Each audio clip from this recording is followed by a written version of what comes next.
الله أكبر الله أكبر الله أكبر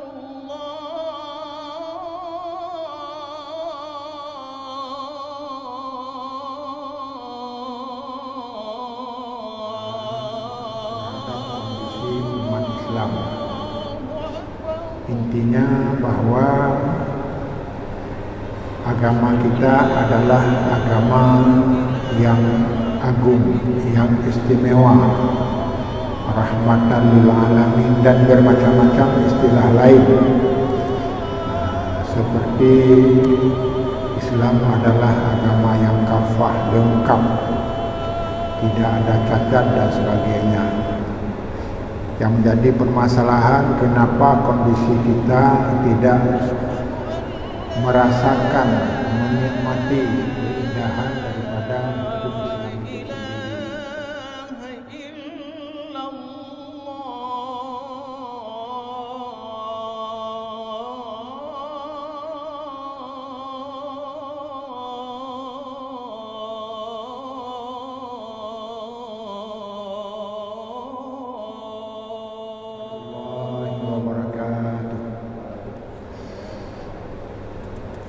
Alhamdulillahilladzi faddala alaina bi ni'matil Islam wal iman.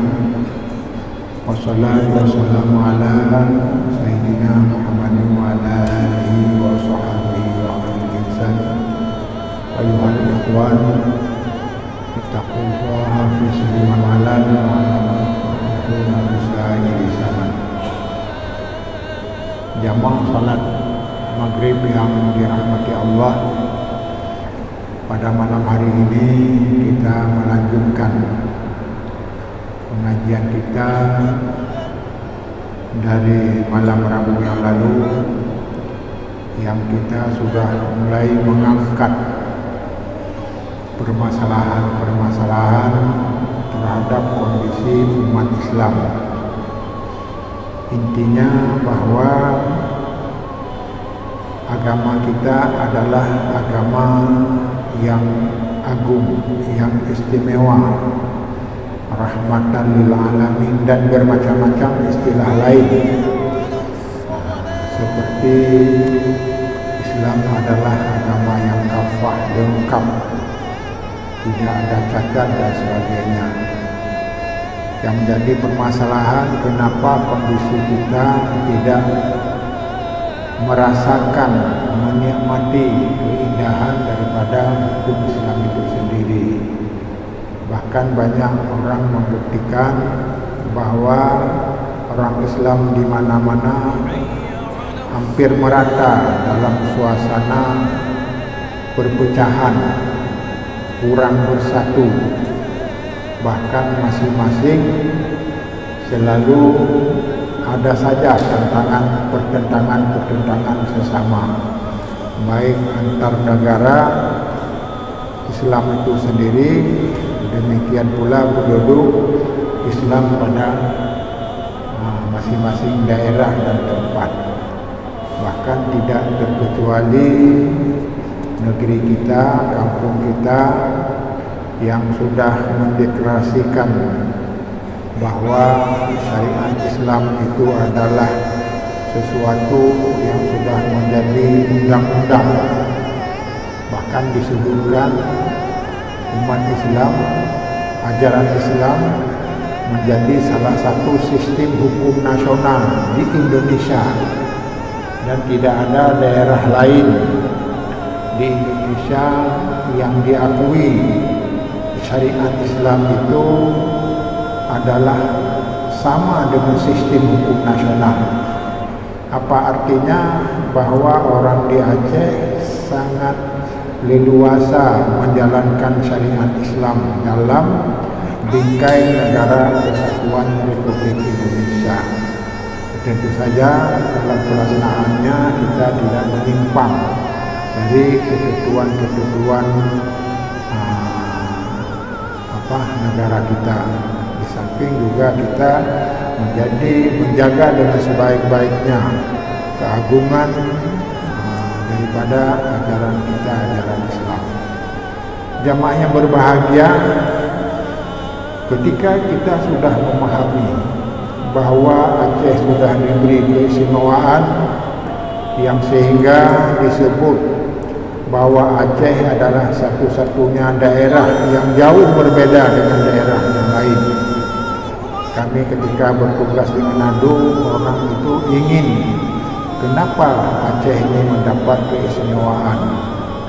Kami yakin ini adalah bukan kehendak pemerintah saja, tetapi kehendak rakyat yang direspon, dibantu oleh pemerintah.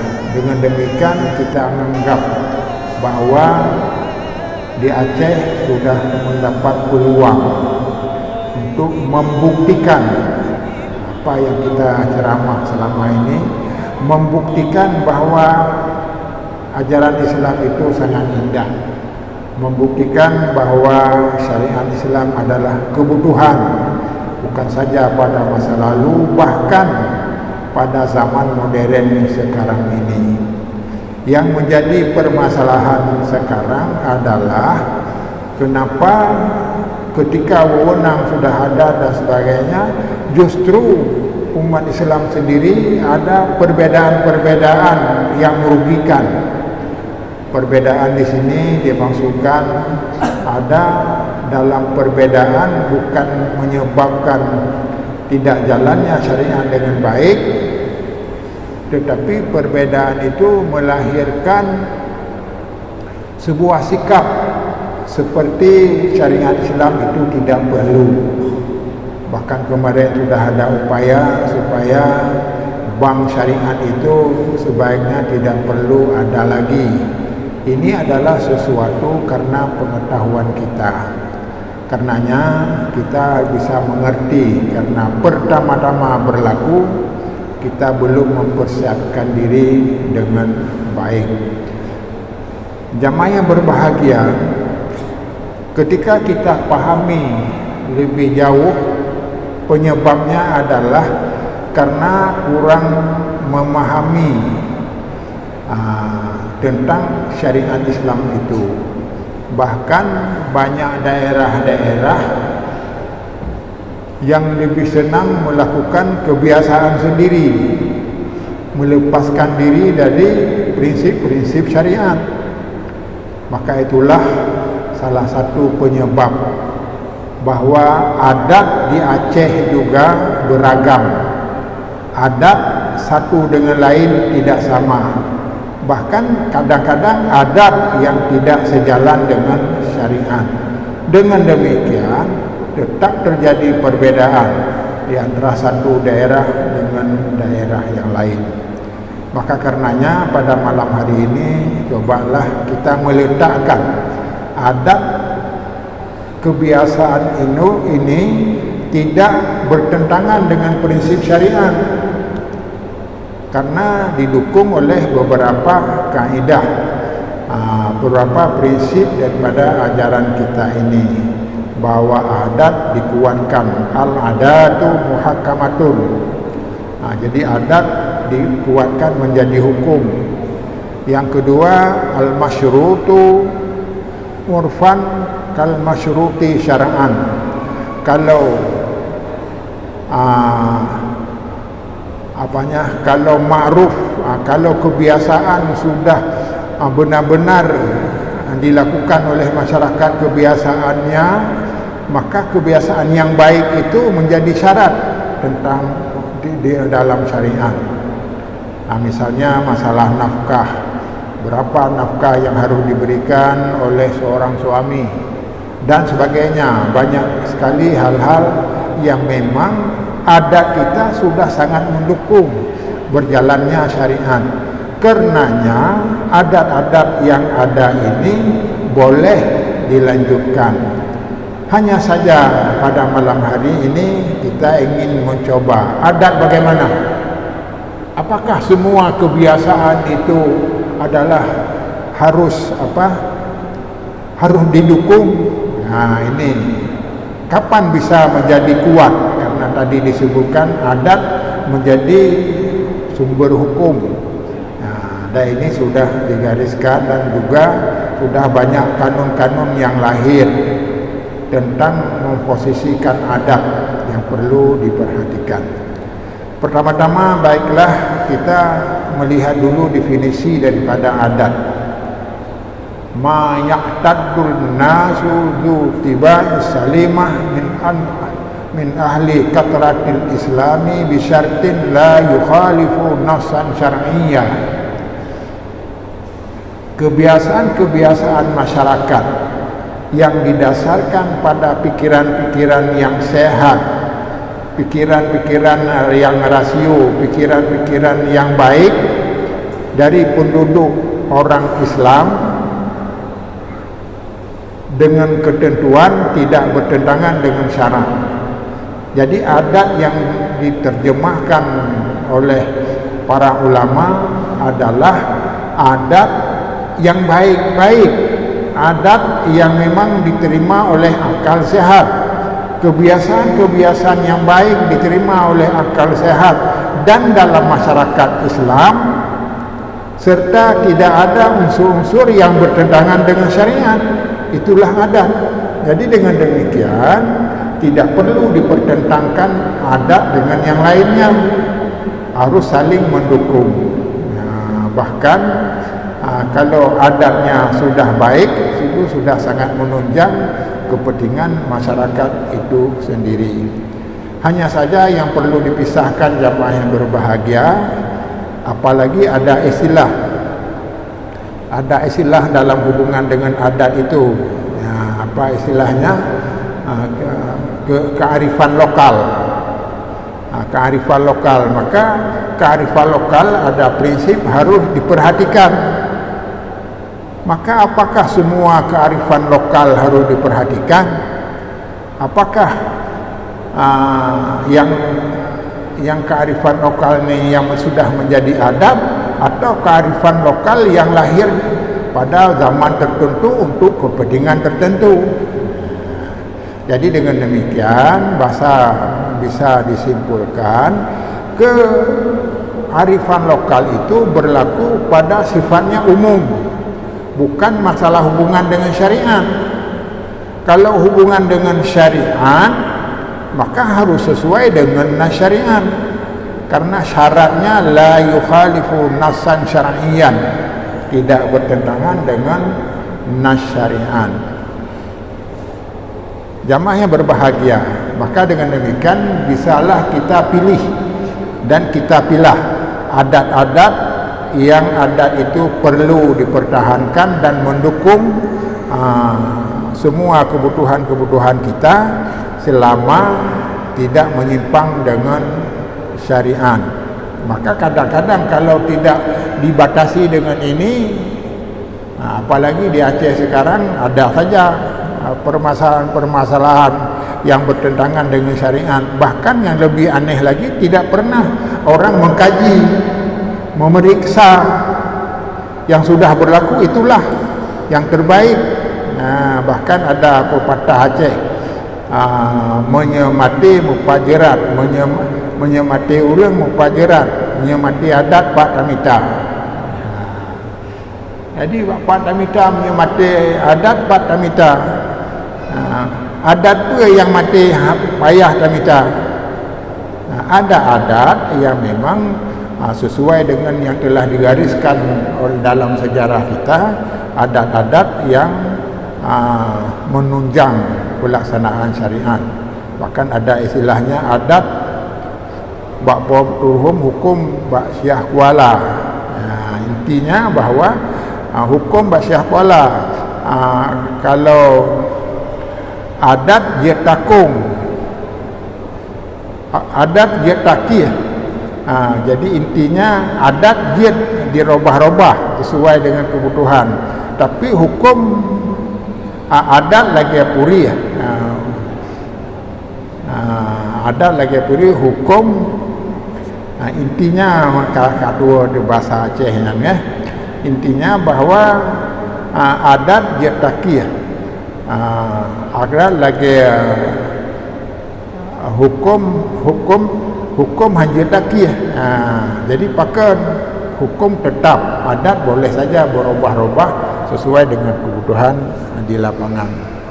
Jadi karenanya pada malam hari ini kita mencobalah, karena pengajian, saya menghendaki pengajian itu ada manfaatnya, menghilangkan pertentangan. Arah dari pengajian kita kapan saja untuk mencairkan perbedaan, karena perbedaan yang tidak berguna merugikan diri kita sendiri, apalagi perbedaan yang tidak pada tempatnya. Jadi tidak pada tempatnya. Maka karenanya semuanya harus berdasarkan ilmu. Ya, tamamul ilmi ma'rifatul haq. Jadi ilmu itu dianggap sudah matang kalau sudah jelas kebenarannya. Kalau sesuatu ketentuan yang tidak jelas kebenarannya, maka ilmu itu belum final. Jadi dengan demikian wajarlah sekarang kita menggali kembali adat-adat. Jangan kadang-kadang adat di luar daerah kita bawa ke sini. Seperti adat di Bali itu ada macam-macam. Kami pernah ke Bali dan sebagainya, yaitu uangnya disumbang pada apa namanya itu patung itu ya, ke sana, sedekahnya di sana, macam-macam. Apalagi ada praktek pesiju yang berlebihan. Ada yang pesijuknya itu diletakkan di telinga, macam-macam, belukatnya, macam hal-hal yang memang tidak sejalan dengan syariat itu dihilangkan saja. Adapun pesiju-pesiju sesuai dengan syariat, tidak masalah. Itu mungkin ada sebuah upaya selama tidak melahirkan syirik dan sebagainya. Jadi baiklah, saya sengaja membawa kitab yang khusus membahas masalah bagaimana dalam syariat Islam ini ada dua pola. Pola yang pertama disebutkan bahwa kullu amrin laisa minna fahuwa raddun. Sesuatu yang tidak kami jelaskan, kata Nabi, tidak ada dalam agama, maka semuanya tertolak. Dengan demikian adat-adat pun seolah-olah juga harus tertolak. Harus tertolak. Jadi tidak boleh dipakai adat. Apakah berarti seperti itu?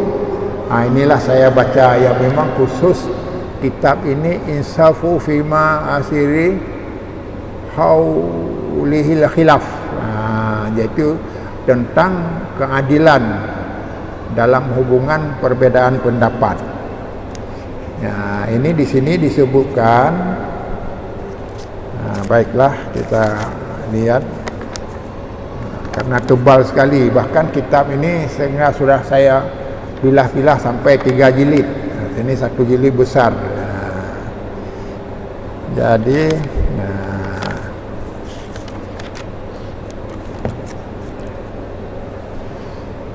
apa hubungannya ini? Apakah semua yang tidak dibawa Nabi itu menjadi pertentangan syariat?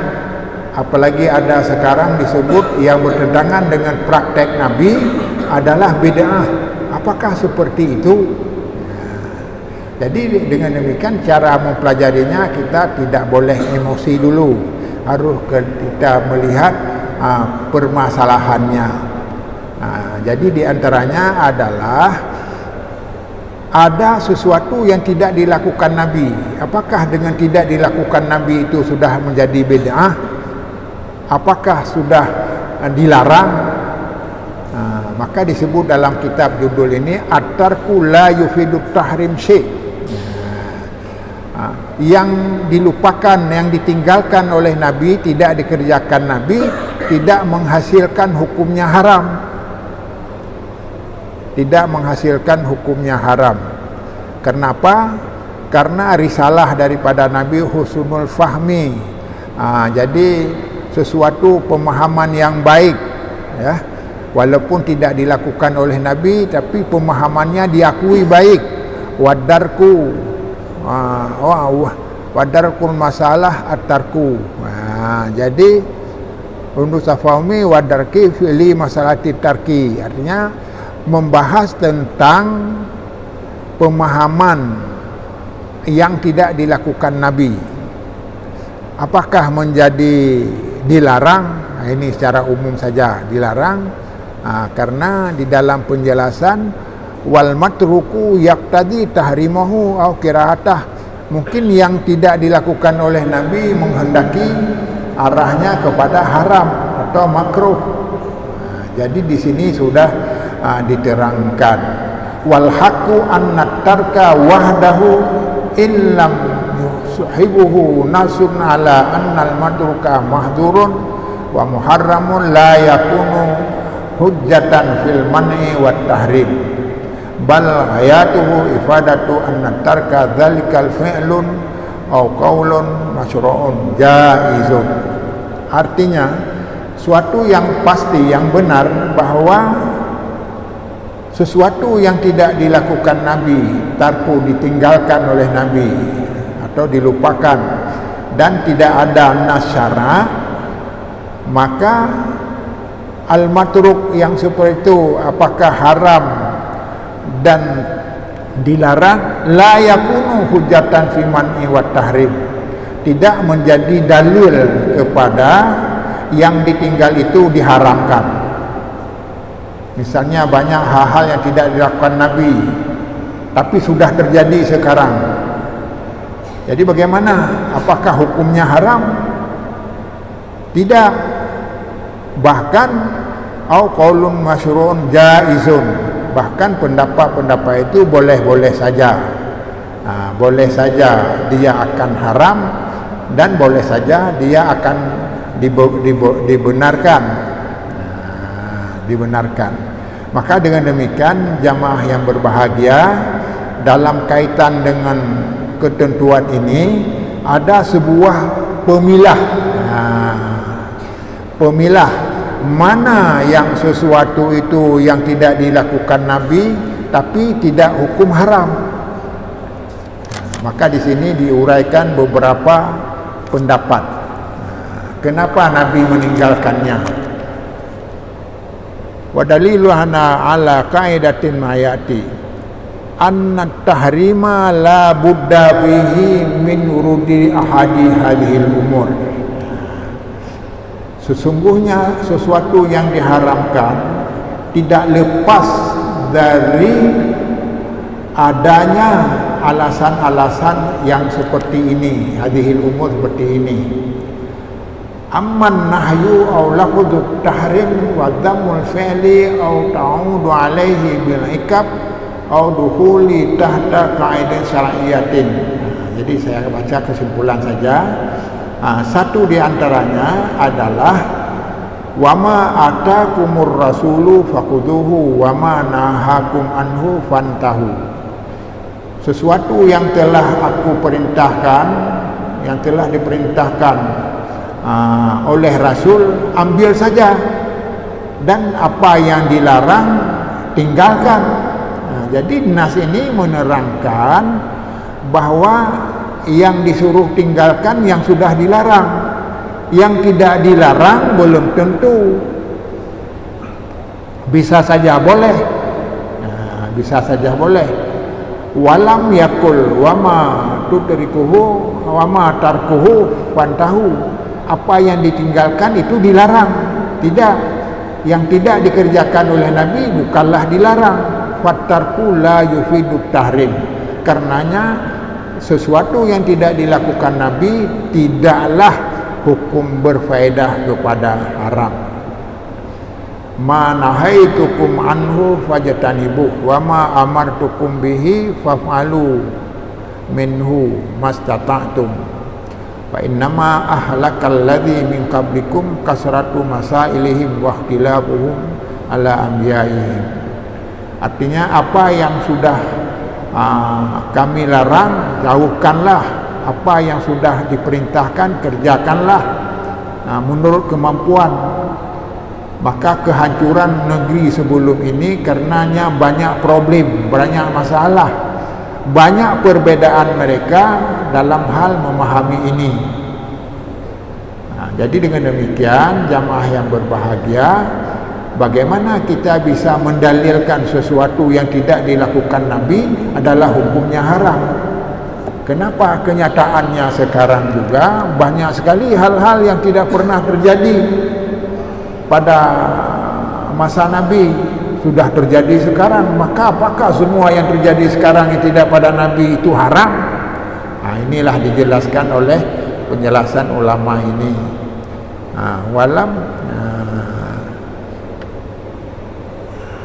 Lam yazkur ahadu minal a'immati usuliyin anna tarka dalilun ala tahrim walam yazkuruhu kadzalika fi ta'rif sunnah Rasulullah sallallahu alaihi wasallam. Dan juga dijelaskan tidak ada seorang pun dari imam mazhab, imam usul, bahwa sesuatu yang tidak dilakukan Nabi itu tandanya haram, menunjukkan kepada haram. Dan tidak pula disebutkan bahwa pada hal-hal yang tidak dilakukan oleh Nabi berarti sudah menyimpang dengan sunnah. Maka karenanya disimpulkan bahwa annat tarka yahtamilu anwa'an ghairat tahrim. Maka kesimpulannya sesuatu yang tidak dilakukan Nabi tidak boleh diambil kesimpulan hukumnya haram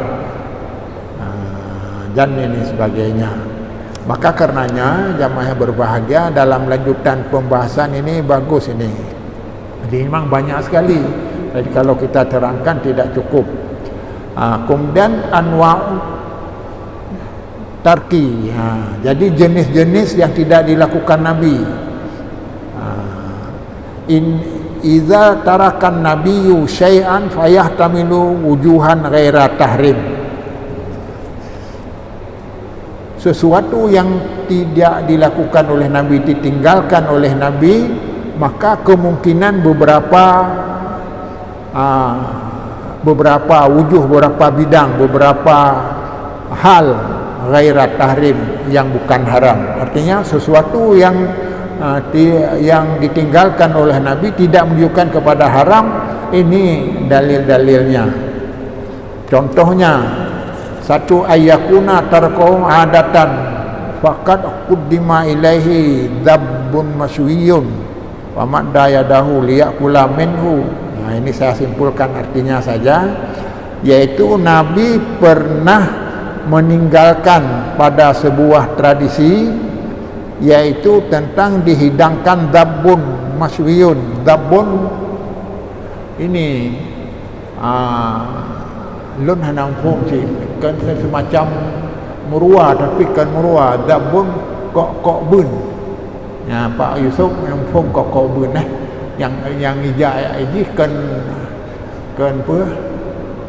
Kan murua, ini murua bak darat, bak keruang, bak payah. Ini ia teh bak kaya main. Ia teh bak kaya. Yang dihidangkan pada Nabi. Maka pada waktu itu wakilah diterangkan pada Nabi, innahu dabbun, itu adalah kok bun. Ya, bahasa Aceh menyanyi hana apa butoi keron sebab kitanya hana tamu fom dayan.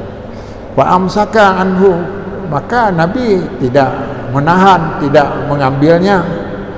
Maka ditanya, wasuila ditanya, haramun huwa, apakah haram? Faqala la, hana haram.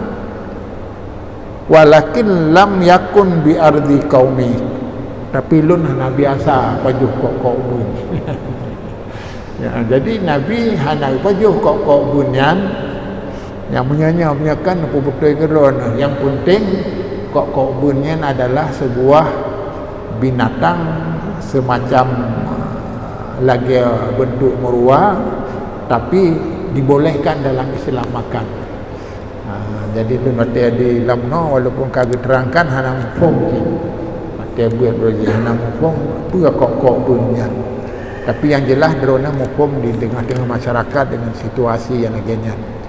Yang kedua, Nabi yang ditinggalkan ayakuna tarkuhu nisyanan. Mungkin Nabi ditinggalkan karena lupa. faqad fi salati waqad nasaya fi salati wa taraka minha syai'an. Rasulullah SAW hal haddasa fi salah syai' wa qala innama ana basyarun ansa kama tansawna fa idza nasitu fadhkuruni. Nabi pernah juga lupa dalam salat antara 2 rakaat duhur, sembahyang duhur 2 rakaat. Maka ditanya tuannya kasar atau macam-macam pertanyaan, kenapa 2 rakaat? Maka Nabi menjawab, innama ana, saya ini manusia, bisa lupa. Karenanya ingatkanlah kalau saya lupa. Jadi dengan demikian Nabi ketinggalkan bukan karena syariatnya, tetapi adalah karena lupa. Yang ketiga, ayyakuna taraku mukhafatan ayyufrada ala ummatih katarkuhu salatu tarawih wa hina jama'a sahabah la yusalluha ma. Yang ketiga adalah Rasulullah meninggalkan sesuatu karena dikhawatirkan menyusahkan umat, takut difardukan kepada umat. Seperti salat, meninggalkan tidak hadir pada salat tarawih, hanya hadir pada salat tarawih 3 malam saja, kemudian tidak datang lagi. Hina ijma'a sahabah, sehingga para sahabat sudah sepakat melakukannya, sedangkan Nabi meninggalkannya. Apakah meninggalkan Nabi menandakan salat tarawih itu bid'ah? Tidak. Jadi kenapa? Karena hanya Nabi meninggalkan karena takut menjadi fardu. Akibat orang harus Ramadannya harus ya sembahyang tarawih. Sedangkan hukum tarawih adalah sunat. Dan selanjutnya ini banyak sekali, nanti jangan habis waktu. Ayyakuna tarku khasyatan taghayyurul qulumi sahabah. Falakat qala sallallahu alaihi wasallam laula hadasatun qaumi bil kufri. Jadi ini hubungan dengan akidah, maka tidak perlu dilanjutkan lagi kecuali kesimpulannya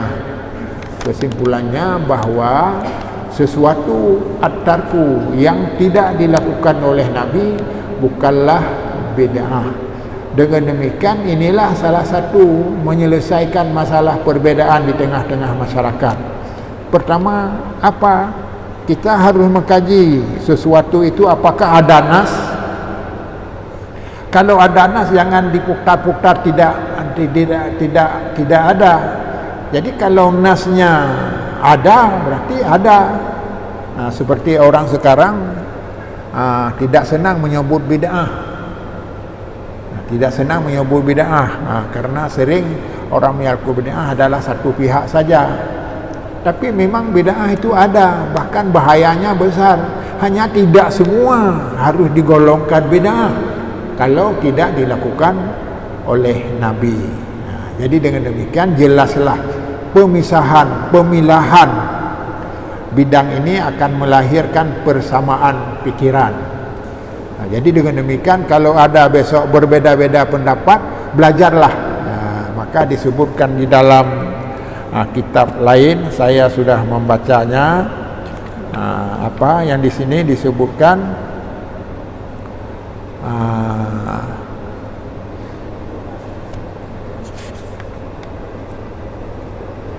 taraktu fikum amraini faman tamassaka bihima fala tadillu abada huma Al-Quran wa sunnah. Jadi saya meninggalkan 2 hal penting, apabila berpegang teguh keduanya tidak pernah salah, tidak pernah sesat, yaitu Quran dan hadis. Jadi dengan demikian neraca pedoman awal bahwa apakah pernah dilakukan oleh Nabi, yang ditinggal yang dilakukan oleh Nabi, maka itu ikutilah. Itu tidak ada masalah hubungan dengan bid'ah, bukan bid'ah. Tapi kalau ada, ini yang penting karena ini masalah penting apa dipahami oleh masyarakat macam-macam. Kalau ada sesuatu itu tidak dilakukan oleh Nabi, dan yang tidak dilakukan oleh Nabi harus dikaji kenapa tidak dilakukan.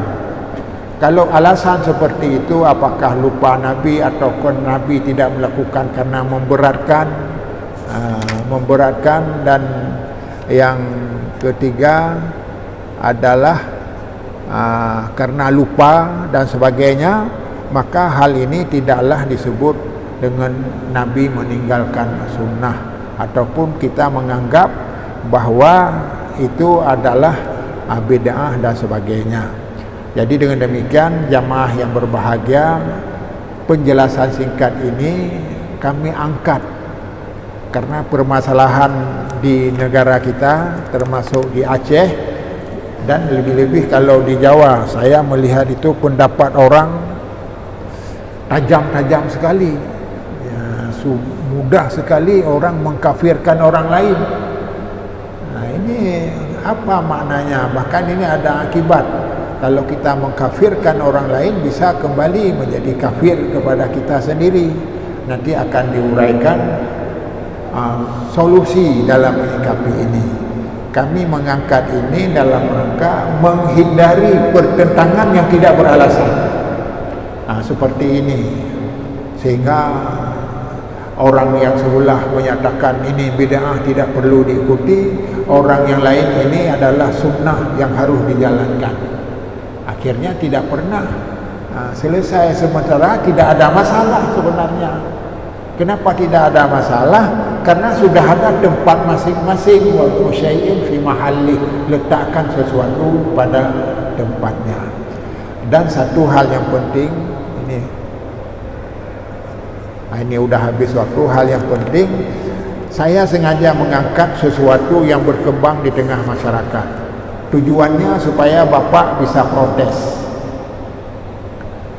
bisa datang dengan telepon juga bisa. Jadi saya tidak sependapat dengan Ustaz dengan ini. Bagaimana? Karena kami mendengar ini, maka saya akan menyampaikan. Kemarin salah saya sampaikan, yang benar apa yang ditegur oleh saudara kami. Apalagi yang ditegur itu orang yang patut kita dengar. Jadi dengan demikian selesai juga, tidak berkepanjangan. Perbedaan-perbedaan yang tidak perlu tidak berkepanjangan. Bahkan ada juga saat-saat tertentu orang memaksa supaya menghentikan ini. Kami tanyakan, kenapa dihentikan? Tidak ada jawaban. Berarti larangan menghentikan tidak beralasan. Jadi dengan demikian amanlah, tidak perlu dibesar-besarkan. Semuanya adalah kita harus sabar, lebih-lebih sesama saudara kita. Apalagi ada ini yang tidak baik, ini di masyarakat mengadu pada kami, ada yang memang sangat ekstrim pada masing-masing. Saya sendiri melihat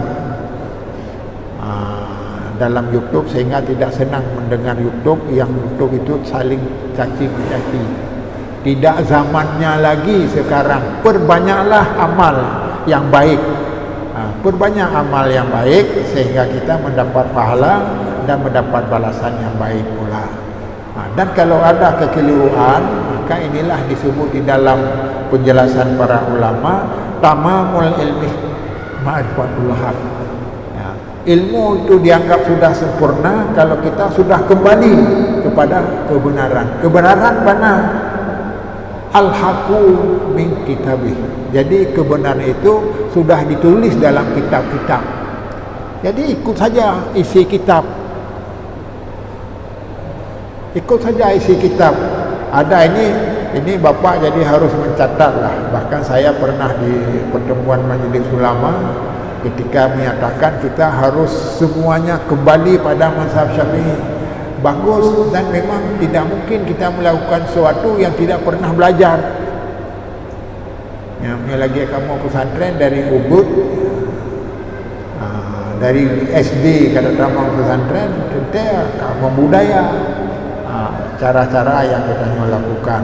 Jadi dengan demikian jamaah yang berbahagia, mudah-mudahan ada manfaat apa yang saya sampaikan, manfaat yang paling besar. kawan-kawan kami, rekan-rekan kami, bahkan guru-guru kami bisa menegur saya.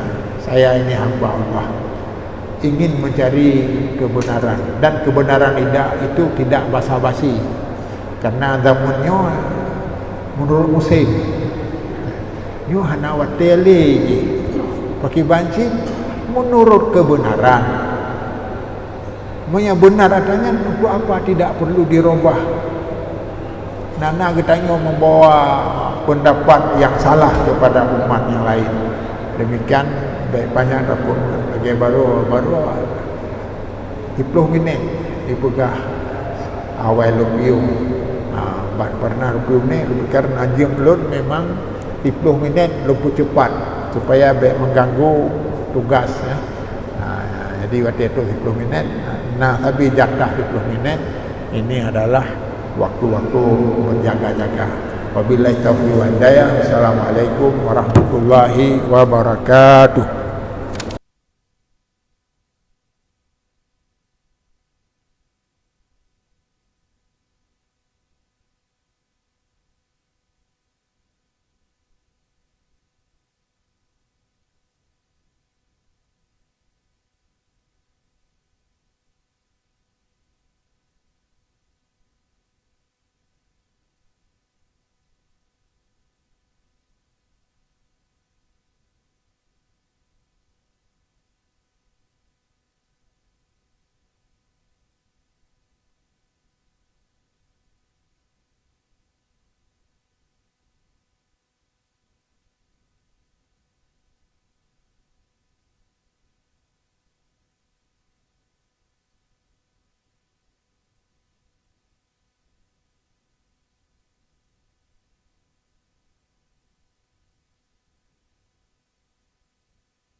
Assalamualaikum warahmatullahi